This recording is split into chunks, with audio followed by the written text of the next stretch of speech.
আসসালামু আলাইকুম ও নমস্কাৰ।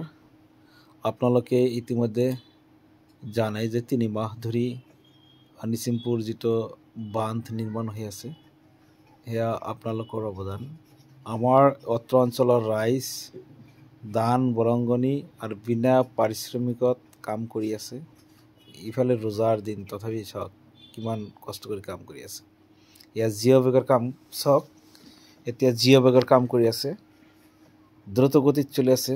এনেকৈ জিঅ' বেগবিলাক মানে ভৰ্তি কৰি আছে, ফুলফিল কৰি আছে জিঅ' বেগবিলাক মাটিৰে।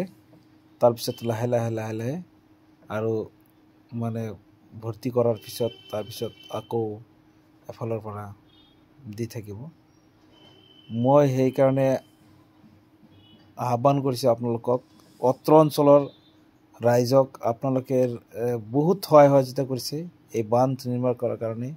ইতিমধ্যে আপোনালোকে গম পাইছে, আপোনালোকে বুজি পাইছে যে এইটো আমাৰ দেশ, আমাৰ জন্মভূমি, আমাৰে ৰক্ষা কৰিব লাগিব।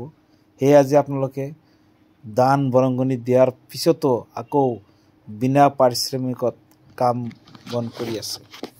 তাৰ কাৰণে ৰিভাৰ বেংক কমিটি আপোনালোকে যে বনাই দিছে, এই ৰিভাৰ বেংক কমিটিৰ তৰফৰ পৰা আপোনালোকক অশেষ অশেষ ধন্যবাদ জ্ঞাপন কৰিছোঁ। এয়া আমাৰ ভৱিষ্যত প্ৰজন্মই বুজি পাব যে আমাৰ অঞ্চলৰ মানুহ সকলোৱে মিলিজুলি একতাৰ বলত ইয়াক ইতিহাস সৃষ্টি কৰিছে। এই একতাৰ বলত একেলগে মিলিজুলি সকলোৱে বসবাস কৰিছে এই অঞ্চলৰ মানুহ।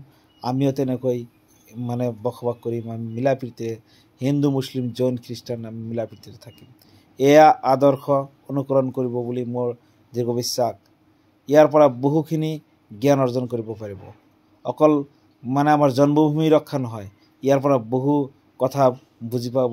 ইয়াৰ পৰা বহু মানে আত্মসমালোচনা কৰি নিজৰ নিজৰ অঞ্চলৰ যে দেশৰ কাৰণে কি কৰিব লাগে, মাতৃভূমিৰ কাৰণে, এইখিনি কথা আমাৰ প্ৰজন্মই নেক্সট প্ৰজন্মই গম পাব।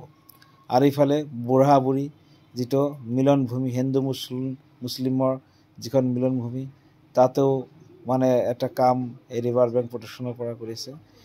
আৰু সকলোৱে ওলাই আহক। এইফালে ঈদ আহি গৈছে, ঈদৰ পিছত আকৌ মানে আপোনালোকে আহক, কামখিনি চাওক। এই চাওক পাথৰবিলাক কেনেকৈ কিমান ধুনীয়াকৈ সজাই পৰাই তুলিছে ৰাস্তাৰ যিটো শেষ প্ৰান্তত, যিটো আপোনালোকে ভালকৈ চাওক।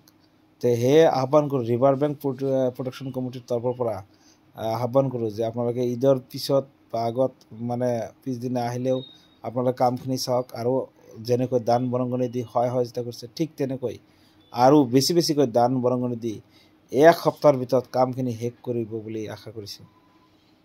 আপোনালোকে সকলোৱে ওলাই আহিব আৰু চাব কামবিলাক, আৰু বেছি বেছিকৈ আমাৰ কমিটিৰ হাতত অলপ দান বৰংগনি বঢ়াবলৈ আগবাঢ়িছোঁ। ধন্যবাদ।